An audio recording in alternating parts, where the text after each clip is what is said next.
Welcome, everyone. You're listening to Structure Talk, a Structure Tech presentation. My name is Bill Ulrich alongside Tessa Murray and Ruben Saltzman. As always, your three-legged stool coming to you from the Northland, talking all things houses, home inspections, and anything else that's rattling around in our heads. Well, we're really excited for today's episode. We have Dr. Allison Bales on. This is a conversation that we are all delighted to be having. So, Ruben, I'm going to let you do the official introduction because you two have a history together. I'm going to hand the baton off at this point. Yeah, I don't know about a history. It's more, I've been reading everything that he's written for the past decade or so. It's something closer to that. Allison Bales has a fantastic blog. I mean, if you care anything about the energy sphere, then you're well aware of his blog. It's the Energy Vanguard blog. I've been reading this forever, it feels like. And he's got really unique perspectives on a lot of different stuff, a lot of good insight.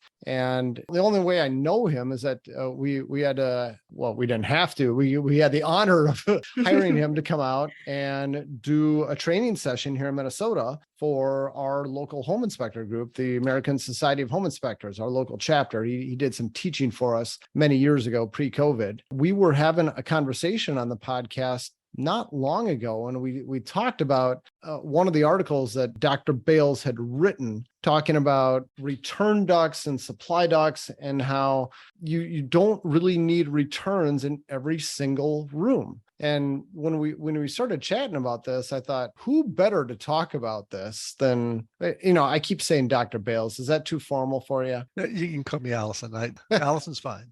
All right. And I thought we got to get Allison on here to talk about this because he had a really unique perspective. I remember the first time I came across a house, it was a newer construction and it had a central return and there were no returns in any of the bedrooms.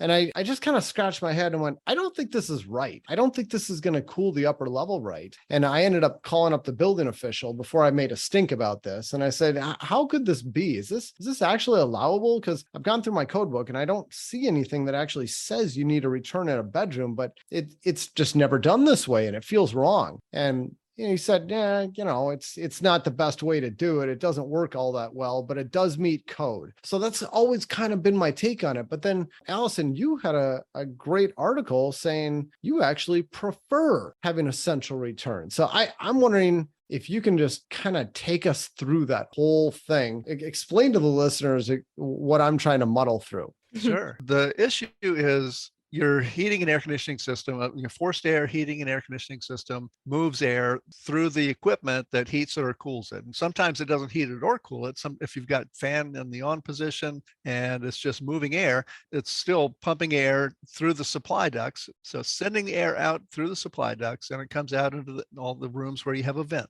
Bedrooms are the main issue here because they often get closed at night. The bedroom doors get closed at night. If you're pumping air into the room with the closed door, what happens to that air? You think of blowing up a balloon. Yeah. Except the bedroom can't expand. What happens is the air finds ways out and it will build up some pressure. And so this is an easy measurement that anybody with a manometer or pressure gauge can do. You can turn on the air handler, close the bedroom doors and put a tube under the door and measure the pressure difference between the hallway and the bedroom and see how pressurized it gets with the air handler running and the doors closed. That gives you a very good indication of the return air pathways. Mm-hmm. That term is very important. It's not a return vent that you need for every bedroom. What you need for every bedroom is a return air pathway. You've got to have a way for that air that's being pumped into the bedrooms to get back to the return if you have a central return or multiple returns, but they're not in the bedrooms.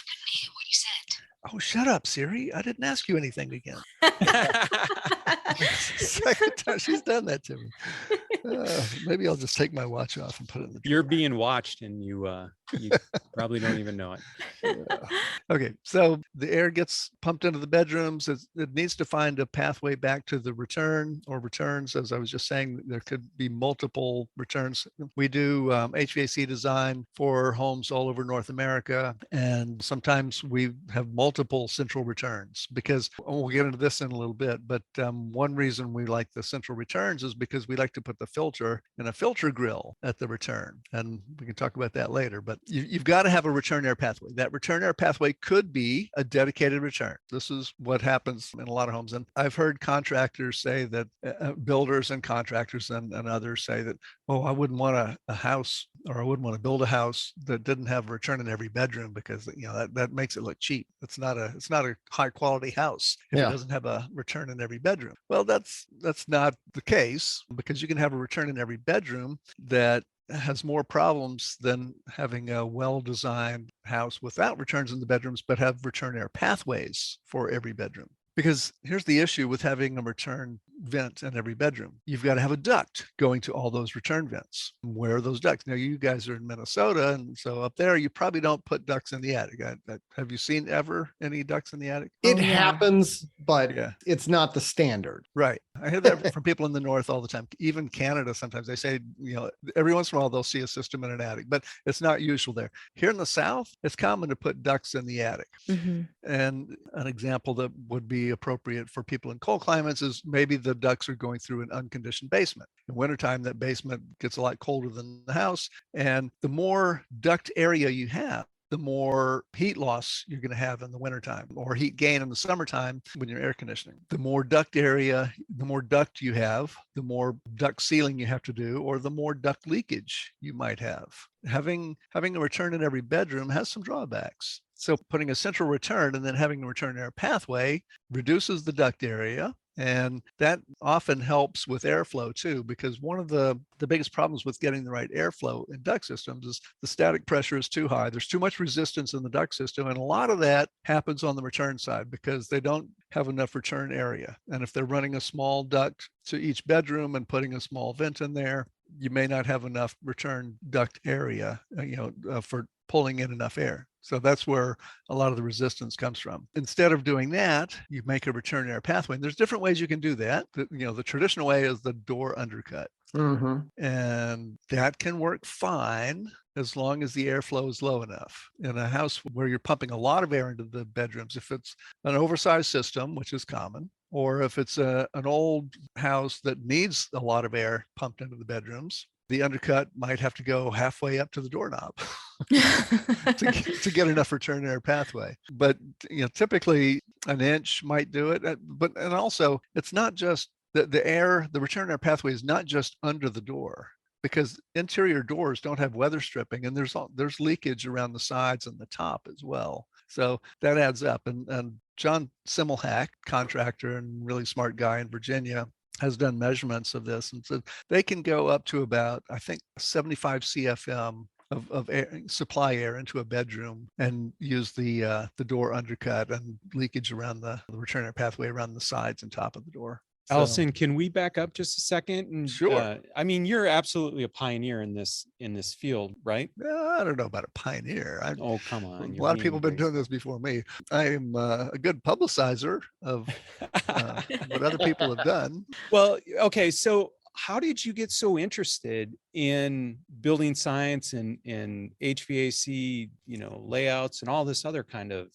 house science geeky stuff? That's a great question. So where do I start? Well, I've been interested in environmental stuff for a long time, and then energy efficiency. And then once you get into energy efficiency, if you start getting into making houses more energy efficient, then you discover building science, and that opens up a whole world to you. Then you get into indoor air quality and all kinds of other stuff. So I guess the real point where my life changed was when in 2001, I bought some land and built a house. And I didn't know anything about building a house. I was the general contractor on it. I had never built anything bigger than a bookcase before that.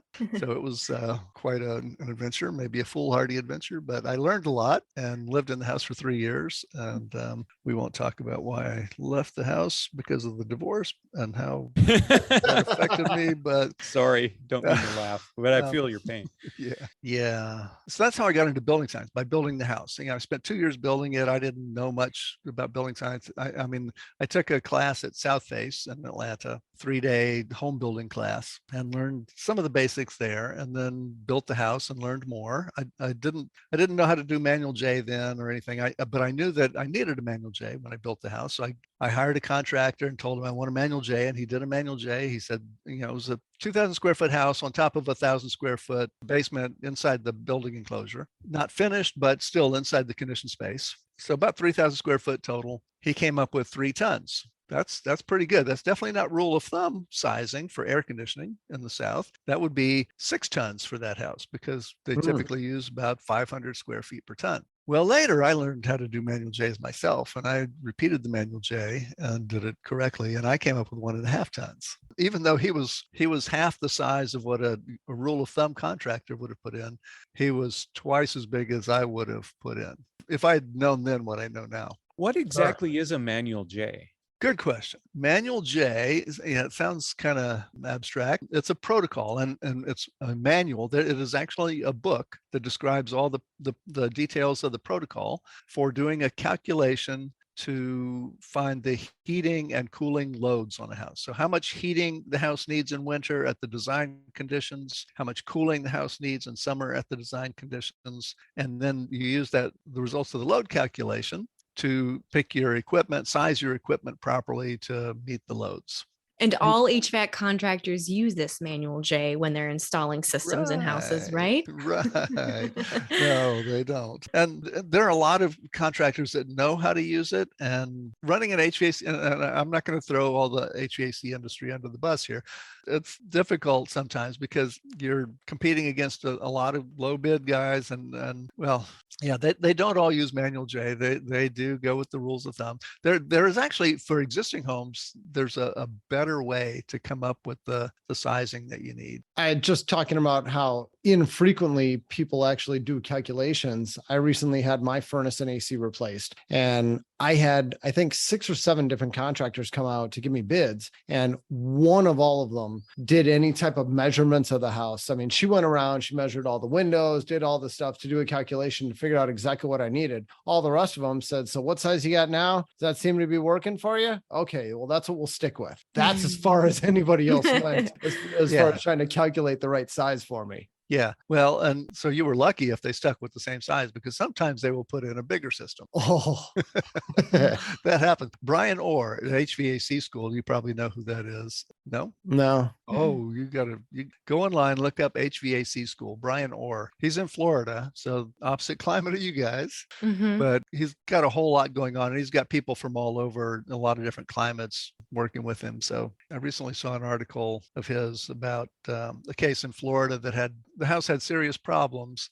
And, when the house was originally built, it had one size system. And then I think it got sized up the next time it got changed, and then it sized up again. And that caused all kinds of humidity problems in the house and mold. And so, yeah, sometimes they do go up in size. What I alluded to a minute ago, though, there's a better way to size your air conditioning system or heating system for existing homes. And that is, while your system is actually working properly, find the days when you're close to the design conditions, your outdoor design temperatures for your location. Here in Atlanta, our summer design temperature is 92 degrees. That means only 1% of the time are we above 92 degrees. So 92 degrees is the temperature that we usually use for designing air conditioning systems in Atlanta. Our winter design temperature is 23 Fahrenheit, which means 99% of the time the temperature is above 23.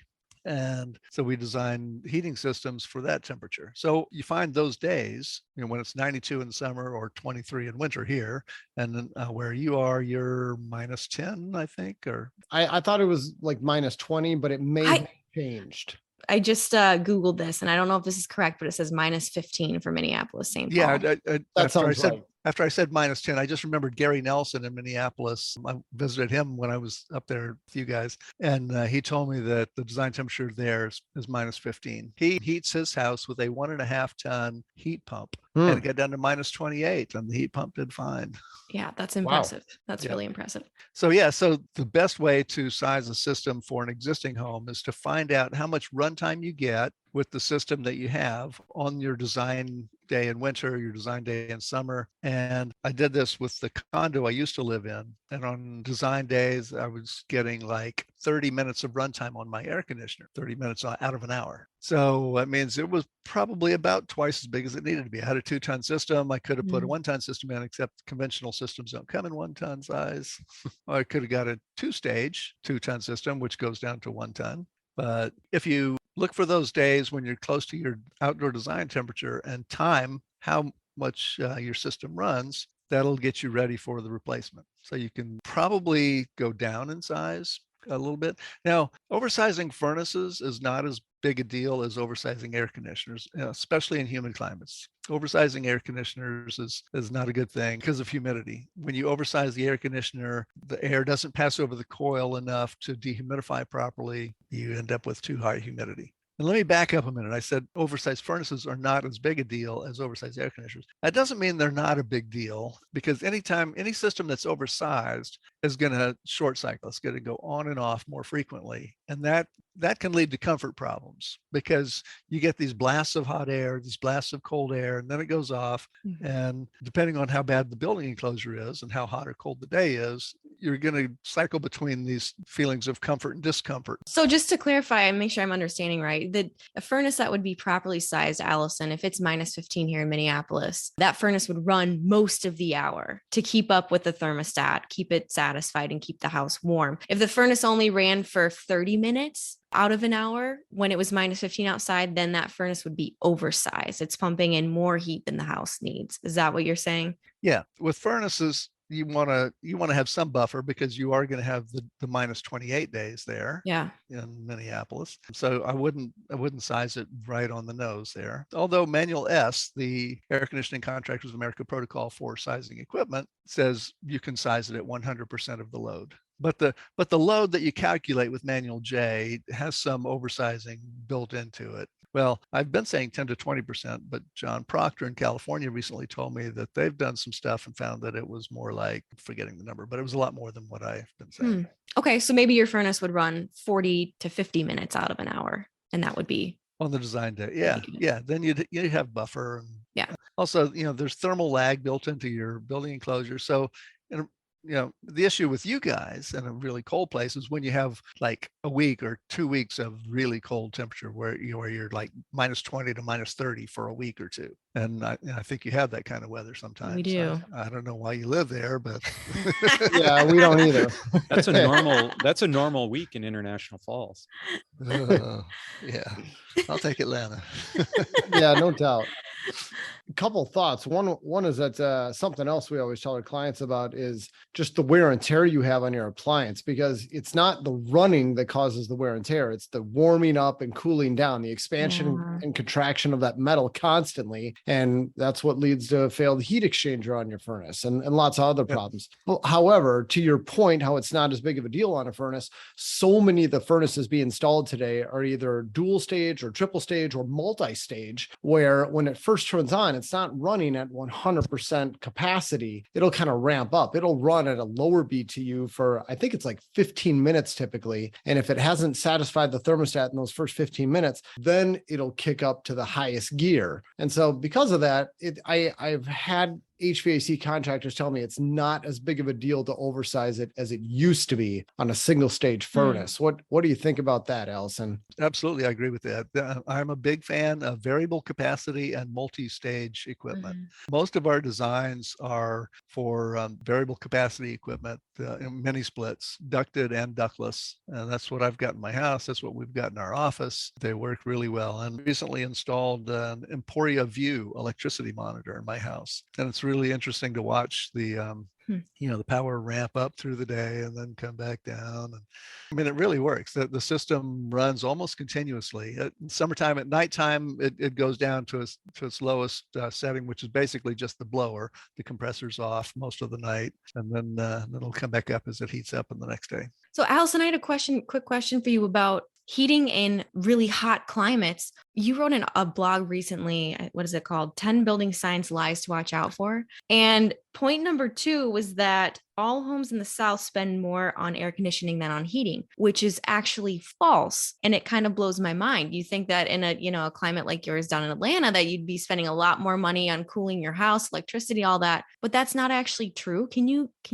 kind of expand on that a little bit? Yeah, so there's some nuances to that as well as there is with everything. So if you go to the U.S. Energy Information Administration, USEIA, their website, and you can look at the data from their Residential Energy Consumption Survey, RECS, R-E-C-S, Residential Energy Consumption Survey. I've recently posted this graph on LinkedIn that their most recent data they've published on this from 2015 shows that in the South region, which is the states from Texas to Delaware and then south down to Florida, to the Atlantic and Gulf of Mexico, we use twice as much energy in our homes for heating as we do for cooling in the South region. Wow. For the US as a whole, it's much higher. Hmm. And in your region, it would be even higher than the average for the US. Yeah.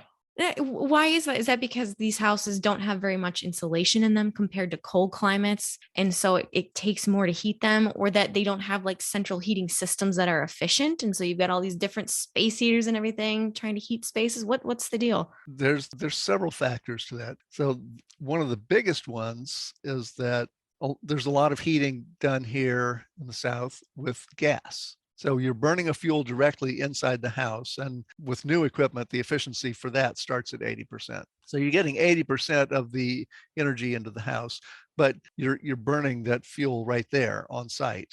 And with air conditioning, you're moving heat. You're not getting it from an energy exchange like burning gas. You're moving heat from inside to outside using electricity to do the work. And you can generally move about 3 units of heat out of the house for every 1 unit of energy that you put in. Oh, okay. Sure. Yeah. But the catch there is that the electricity has an efficiency of about 35% when it's generated at the power plant, because we burn coal and gas for a lot of our electricity, and nuclear, there's some of it, and then a little bit of renewables and some biomass. So what the EIA data show is the site energy and electricity. When you look at just the electricity being used, you're missing the 2/3 of the electricity that was lost at the plant and in the lines being delivered. Wow. So it's not necessarily that the houses are a lot more leaky. They don't have very much insulation. So it just costs more to keep the heat and keep them warm. It's more so just the fact that adding heat costs more energy and money than it does to remove heat like you would with air conditioning. That's part of it. Yeah. Part of it. I'd say that's probably the biggest part of it. But also, we do more heating than cooling here in Atlanta, and a big part of the South. I mean, unless you're on the the Atlantic coast from, say, Virginia down, and then all of Florida, and then all across the Gulf Coast. If you're close to the coast, you're using more for cooling than heating probably. But once you get up into the Piedmont area where we are in Georgia here, we have about 3,000 heating degree days. And well, we used to anyway. Last several years we're at like 2,400 or so.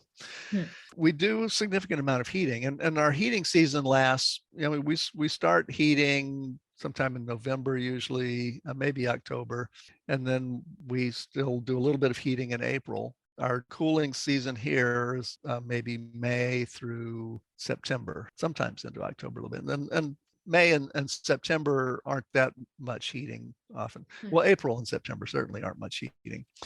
May is picking up. So I think there's less overall heating. And also the delta T for cooling is smaller. Delta T is temperature difference between inside and outside. We cool the house to, say, 75. The outside temperature is, say, 92, 95. So we got 17 to 20 degree delta T for cooling, but we got about a 40 degree delta T for heating, 70 degrees and, say, 20 degrees or 23 degrees, something like that. So we got a bigger temperature difference for heating. Yep. Makes sense. Okay, I have to ask this question because I've been just chewing on my tongue. What career did you jump out of to jump into this?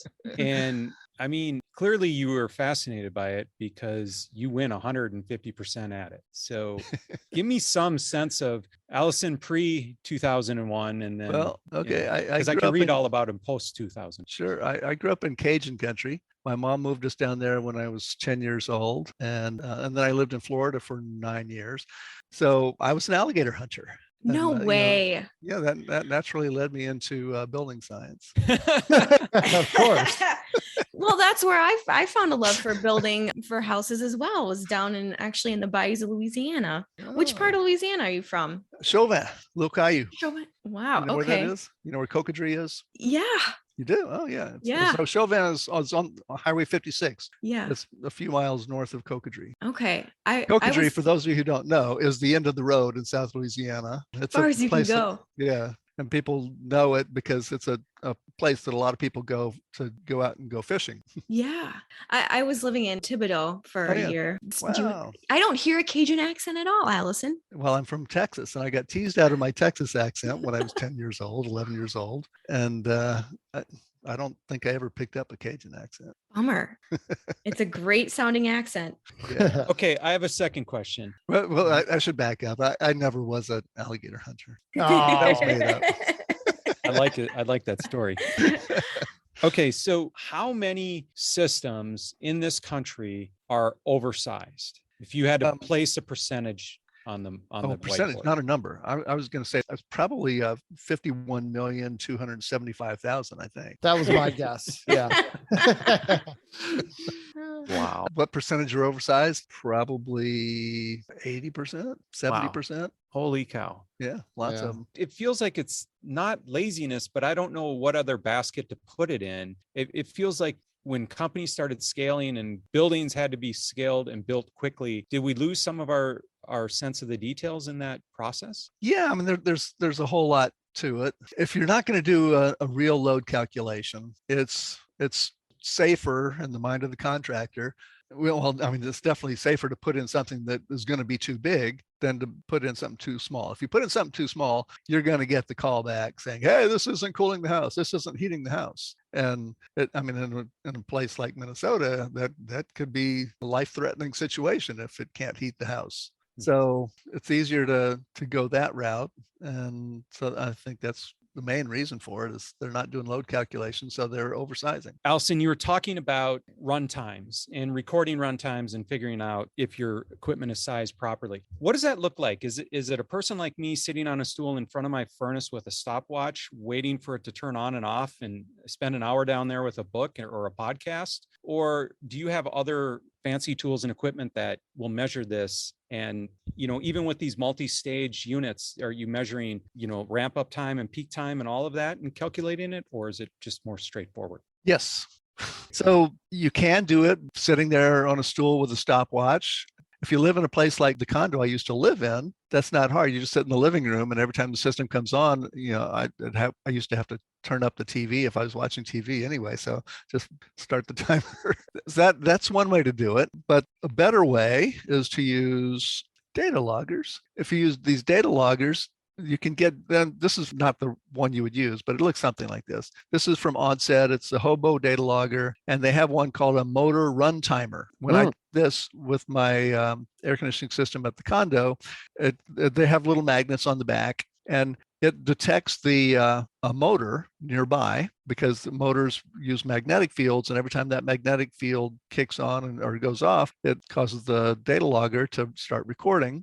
And so it just tells you whether the motor is running or not running. And if you have a multi-stage or variable capacity system, then you'll need something more sophisticated to see, what level it's operating at. But if you have the standard fixed capacity system, just the motor runtime logger is all you need. Just motor on, motor off, and that's what it tells you. And that's assuming that you have your fan set to auto, not on, of course. Right, because if you have the fan set to on, then yeah, it's just going to be fan on. Runtime is 100% in that case. But if you're doing air conditioning, you could put it on the outside unit, and because that's going to go on and off with the cooling. Are those data loggers something that you can just buy off of Amazon? And how expensive are they? They make a lot of different kinds. This one is, I think, 100 something. I think the motor runtime logger is 100 something. They have a lot of temperature and relative humidity data loggers, which we have a bunch of and use for a lot of things. They're $120 or something. Okay. Huh. I But might just prefer a stopwatch. Yeah. Yeah. I like the data logger. I may have one of those on my wish list soon. Now, I knew it. Yeah. of course. Now, Allison, I'd like to hear your thoughts on having your fan set to on versus auto, both for heating and cooling. How should people set their thermostat? Which is, the most common answer for any building size question. It depends. It depends. That's Tessa's answer for I knew you were gonna everything. say Yeah. that. Yeah. I read an Yeah. article a few years ago that a lot of people liked called How to Talk Like a Building Scientist. I think that was the first thing I said. If you put the fan in the on position, that is good for filtration. And a lot of contractors will say, oh, they'll sell you UV lamps and special filters and things. And they'll say, keep your fan in the on position. That way that air will keep moving through and it'll keep getting cleaned. And that's fine sometimes. The problem with keeping the fan in the on position is, well, number one, depends on how much energy your fan uses. It could be a big energy hog. If you've got a really resistive duct system and an old inefficient fan motor, then that could use a lot of energy keeping that in the on position. In the humid climate, though, in cooling season, it can be a problem because if you keep the fan in the on position, when the compressor goes off and the air conditioning coil starts warming up, you've got all that water sitting on that coil. If the fan is continuing to blow air across it, you're just evaporating that air back into the airstream and putting it back in the house. It acts as a humidifier, whole house humidifier, Yeah. kind of. Yeah. And I did an experiment at my condo with this a few years ago. I turned the fan to the on position. I left it there for, I think, a week. And very quickly, like within a day or day and a half, the humidity went from an average of 58% to about 70%. And Wow. you don't want your humidity to hang out at 70%. And then when I turned it down at the end of the week, it took a little bit longer to come back down. So another reason not to keep your fan in the on position is if you have ducts outside the enclosure, like in an attic or an unconditioned basement, if you have unbalanced duct leakage, well, if you have any duct leakage outside the enclosure, that fan continuing to run is going to cost you because you're losing conditioned air, you're bringing in unconditioned air. And if you have unbalanced duct leakage, that changes, the infiltration on the house too. So you may be leaking more air through the house as well as the ducts. Interesting. But if you have all your ducts inside the building enclosure, like I do here, and if you're not in a humid climate, or if you're not at the humid time of year, it's okay to put the fan in the on position and get more air cleaning going on. Allison, what's your definition of humid? My definition of humid. Could you give me an above a certain percentage? Let's start with the design conditions recommended in Manual J. 75 degrees Fahrenheit for cooling and 50% relative humidity. That corresponds to a dew point of 55 degrees Fahrenheit. And dew point is the temperature of condensation. That means if you've got air with a dew point of 55 degrees and you've got, say, a cold water pipe that's at 50 degrees, you're going to get condensation on that water pipe. We don't have this problem in the South, but in some places, people get condensation on their toilet tanks. Have you seen that? You probably see that there. Oh yeah, we have that. Yeah. Sure. That does not happen down here. Our water temperature in the toilet tank, I've been measuring my water temperature coming into the water heater, and our incoming water temperature this time of year is about 74 degrees. If I'm keeping the house with a 55 degree dew point, I am not going to get condensation on a toilet tank because of that. I'm sorry, but that's just gross. I can't picture turning on my faucet and drinking 74-degree water. Like, come on. Wow. Because you're not Yeah. married to an Indian lady who does all that all the time. That's the way they like the water. Okay. Warm. All right. Yeah. So the definition of humidity, I like to think in terms of dew point. What is the dew point temperature of the air? 55 degree dew point is our conditioned air for cooling season. And that's a nice humidity level. When I look at the weather app to see how humid it is outdoors, I don't look at the relative humidity. I look at the dew point. Our dew point out here right now is probably in the 70, 71, 72 degrees outside right now. That's sticky. If I'm just sitting in the backyard in the shade and there's a little bit of a breeze, that's fine. But if I'm cutting the grass or going for a run or even for a little walk, I'm going to feel that, and it's not going to be that comfortable. If the outdoor dew point is between 60 and 70 degrees Fahrenheit, that's can be moderately comfortable, especially the closer to 60 it is. If the outdoor dew point is below 60 degrees, that's open the windows weather, because and I wrote an article about this last year, I think. At what humidity is it okay to open the windows? And it's not relative humidity, it's dew point. If the dew point is below about 60 degrees Fahrenheit, then you can open the windows and you're not going to make the house too humid. Taking notes here because, Tessa, I have to talk to you offline. I have a situation we need to deal with at the cabin. So, yeah. Okay, Ruben, I know you want to get back to returns and sleeping rooms. So let's kind of pull it back to where we started, because there's some loose ends. If you hadn't turned it over to me, we would have gone off without a hitch, and we could have asked Allison more about his background, but I just jumped right in. my questions to the chase. on it. Yeah.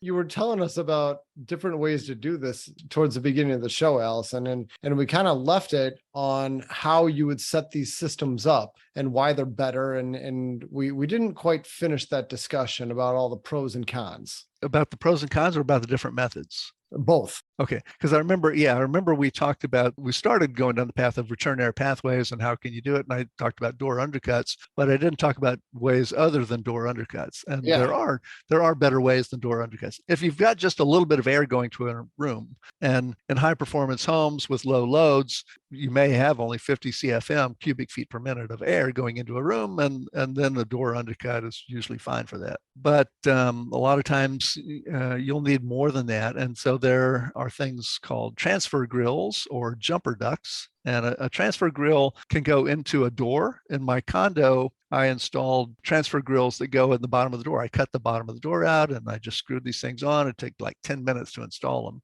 And it made a big difference. I talked earlier about the pressure difference between the room and the hall when you close the doors and turn on the air handler. In my condo, we didn't have returns in the bedrooms. And we had one bedroom that was worse than the others. And it was about 6 or 7 pascals, a unit of pressure, with the doors closed and the air handler running. That's pretty high. Energy Star New Homes says that you have to measure that pressure difference, and it's got to be below 3 pascals. It's kind of an arbitrary number. Why did they choose 3? I don't know. I mean, you could have chosen 2 or any number, really. You want it kind of low. 3 is a reasonable number. 6 or 7 pascals is kind of high. So I installed this thing, and I don't remember what my final pressure difference was after I installed it, but it was very low. It was definitely below 3. So it gave the air a way to get out. It's just a little grill, and it had a cardboard baffle to give some sound dampening effect. You can install these things through the wall as well. And Tamarack is a great company that sells these things. You can go to their website, tamtech.com or something. They sell them that go in the wall or through a door. So that's transfer grills. You can also do a transfer grill with just 2 grills on a wall. I've seen bad ways and good ways of doing the transfer grills through the wall. A bad way would be like just cut a hole above the door and put a grill on each side. And you've got light and sound that can go easily through there. That's not great. You want to separate those things. So if you find a wall where you can put one high on one side of the wall and one low on the other side, then you cut the sound and light transmission a lot. And if you're going to do that, you want to duct that completely. Don't just use the wall cavity. The codes still say you can use wall cavities, unlined wall cavities for returns, and this would be a return air pathway. But it's best always to duct anything that's moving that kind of air, because it could be connected with something else otherwise. I've got a beef with central return systems, Allison, and I know you actually mentioned this too in your blog, talking about just how noisy they are sometimes. I've lived in places that have just one central return, and when that furnace kicks on, it's just this huge suction and a ton of air is moving through it, and it's really loud. So what's a way that you can combat that problem? Well, my house, so my condo had a central return, and it was very loud. I told you I had to turn the TV up because it was right there by the TV, and I'd have to turn the TV up every time it came on. Yep. In the house I'm living in now, I've got 2 systems, 2 air handlers in our encapsulated attic. One is for the bedrooms, and it's got 1 return in the hallway. And the other is for the living room, den, kitchen, dining room. And it's got 2 returns, one in the dining room, one in the living room. And I cannot hear when the air conditioner is running and when it's not. there's two reasons why they're noisy. Number one, something we talked about earlier, that a lot of systems are oversized. When you put an oversized system in, it makes a lot more noise. And to get it not to make a lot more noise, you have to size the ducts bigger, and especially on the return side. Then that's the other problem, causes a lot of noise, is that return grills are often undersized. So they need to be bigger. Then if you can't get one big enough, if it would take like a whole wall, then split it up. That's why I have two in my living room. So that air handler is 1.5 tons. So it's about 600 CFM, cubic feet per minute of airflow. And I've got two 16 by 25 grills for it. And I'm running MERV 13 filters in them too, so get a good filtration. I've got very low pressure drop. With filtration and pressure drop is a whole other issue, but they're very quiet. They work well. It's all a matter of sizing the ducts and sizing the equipment properly. Okay, so if it's done correctly and sized properly, you shouldn't have that really loud noise going on. Right. And then, so if you're going to go with a central ducting system or an individually ducted system at the room, it really sometimes boils down to economics. How much do you want to spend on the system, and can you run the ducts? Is there room in the joists or whatever, or is there any other limiting factors that would cause somebody to go one way or the other? If you're doing a central return, it needs to be big, and you need to have space behind it as well, because you don't want just a shallow box. We like to put filters at the grills. And so with a filter in there, you definitely need space behind it. You want to ideally 6 inches behind the filter. And we specify 2-inch thick filters. So you need about 8 inches for the grill and for the return. Ruben, do you have any other lingering questions? I've got about 13 of them, but I think we're kind of out of time here. Allison, there's always a part two. I hate to say that, but we never get through our list of questions with any guest. And we've done this for we're beginning our 4th year, and we stumble and fall at the finish line every single time because there's always so much more to ask. Yeah. Well, good. Better than the awkward silence. You changed my mind, Allison, about central return systems. After I read your blog, I was like, okay, you know what? I think I can get behind these, because I too, like Ruben, had always thought that when, a house just had a central return or a few central returns, that it was just because whoever installed it was being cheap. Yeah. Right. But in your article, you brought up so many good points that, if you do it properly and you size those returns properly, that you're saving money overall in the system, less duct work. You also have less energy usage or less energy being lost if you've got ductwork going through unconditioned spaces as well, or duct leakage, which all houses have duct leakage. So you're saving money with less ductwork in general. And then you can have these MERV, high MERV rated filters that are installed on these central returns that filter all the air coming through the system in different ways, in addition to maybe a filter at the furnace. And so you've got potentially better air quality with the central return system. So all those things seem like just pros in my mind that I hadn't really thought about before. Good.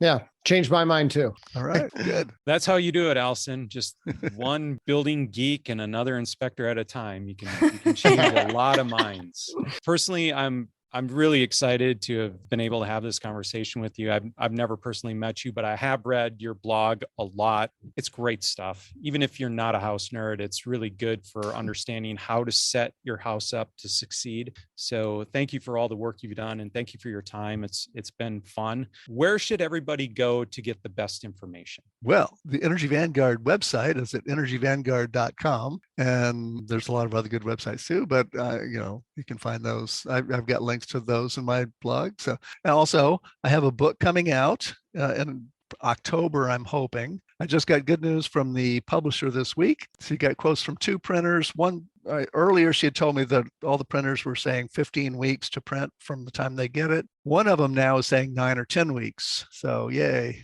Yay. So what is the book about? Can we ask? Oh, yes. The book is called A House Needs to Breathe. Or does it? Oh, geez. Or does you it? just pulled the rug out from under Tessa's. Or does it, Tessa? Yeah. Well, I will be excited to get my hands on that, Allison. Yeah. Tessa, I've already pre-ordered a box of 20 or whatever. Give to all the inspectors at Structure Tech. So yeah, I'm so excited. I was just looking at the pre-order list yesterday. I think, Ruben, I saw your name up at the top there. Yeah. It's on there. Absolutely. Yes. Well, Sweet. Allison, I'm going to kind of put a close on this one, but thank you very much. We really appreciate your time. And as always, if you have questions for the podcast or comments, Ruben, where do we send them? Email us podcast@structuretech.com. Thank you very much. Thank you, everybody, for listening. We appreciate it. You've been listening to Structure Talk, a Structure Tech presentation. My name is Bill Ulrich, alongside Tessa Murray and Ruben Saltzman. Thanks for listening. We will catch you next time. Hi, everybody. Bill here again with Structure Talk. We really want to thank you for listening to this podcast. It's been a ton of fun for us to put this presentation together. And if you could, we would love it if you would go to any of the podcast platforms where you find Structure Talk and leave us a rating and subscribe to the show. You can also subscribe to our blog at structuretech.com. And of course, you can listen to the show on the internet at structuretalk.com. Thanks again for listening. We appreciate the support. And if you have any suggestions for show topics, please email them to podcast@structuretech.com. Thanks for listening.